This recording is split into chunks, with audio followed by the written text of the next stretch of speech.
Well, joining us now, Dr. K. Kasturirangan. We've known him as a former ISRO chairman, but he joins us today as the leader of the committee, the chair of the committee which drafted the National Education Policy. Thanks very much for being with us, sir. Dr. Kasturirangan, language and the confusion that exists to a certain extent, local languages or the mother tongue up till class 5, is that compulsory, or will an option be available, say, for English? Thank you, Vishnu, in interacting with you once again, but on this educational policy. Regarding the language, we have a chapter on languages which enunciates the totality of the policy that we need to adopt as a part of the education involving the languages. And there are multiple elements to this language policy. I don't want to go into the details of that, but it does recognize the fact that we are a country with very rich in languages, and we have to do justice to that. The questions with regard to the ability for the plurality of languages that we have, the 18 mainstream languages, classical languages, modern languages, and then there is a question of the international communications, for which we need a separate policy regarding the language learning and process related to that. So there are many, I think, we have done this. The central point about what you have tried to raise on the school level, yes, is one thing which we debated quite a lot in terms of importance of bringing in the mother tongue or the local language or the home language or the regional language.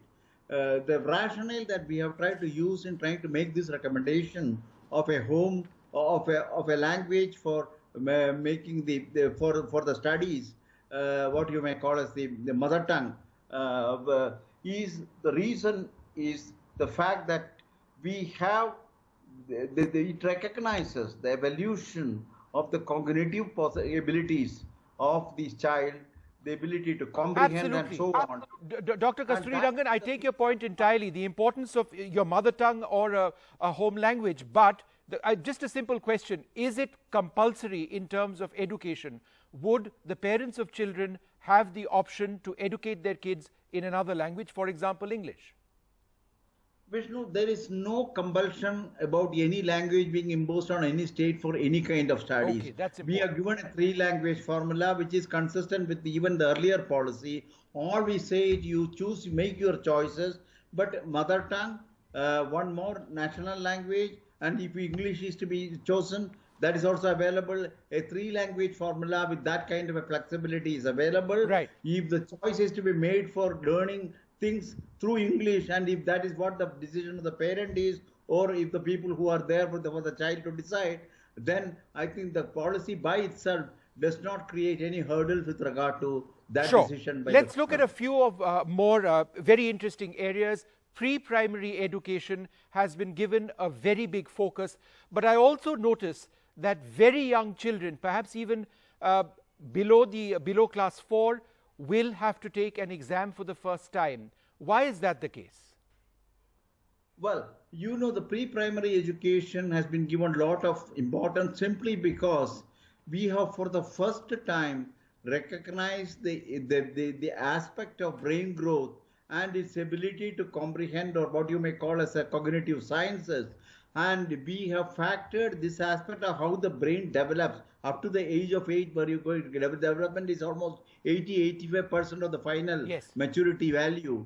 And we had to make sure that the corresponding inputs that you go as educative inputs for the child does factor this aspect of the ability of the cognitive ability of the brain. And also we have recognized the fact that the children do not have a uniform linear growth of this kind of a capability. So we have to take that into account and look at the distinct differences between the growth of the brain for different children. And this is the reason why we have created the first 5 years as a foundational period where no structured education is imposed on the child. This is only an unstructured way, your perspective, conceptual, and things of that kind will come into picture. And only after the first 5 years you start looking at a more ordered way of studying, including books and so on. Right. And ultimately, the last 4 years, you try to get into a situation where the youngster is able to comprehend the kind of input that you normally give through teachers, Dr. Kasturi through Rangan, books and many other kinds of things, and preparing him for a broader role in the so society. Dr. Kasturi Rangan, throughout this process, how are you consciously moving away from rote learning to less stress-free learning, where creativity of the child is given priority, also with many options? I mean, you don't have to be a science student who only does science, or you don't have to be a humanities student who doesn't do science either. So, you know, it's how is it part of a creative process of learning?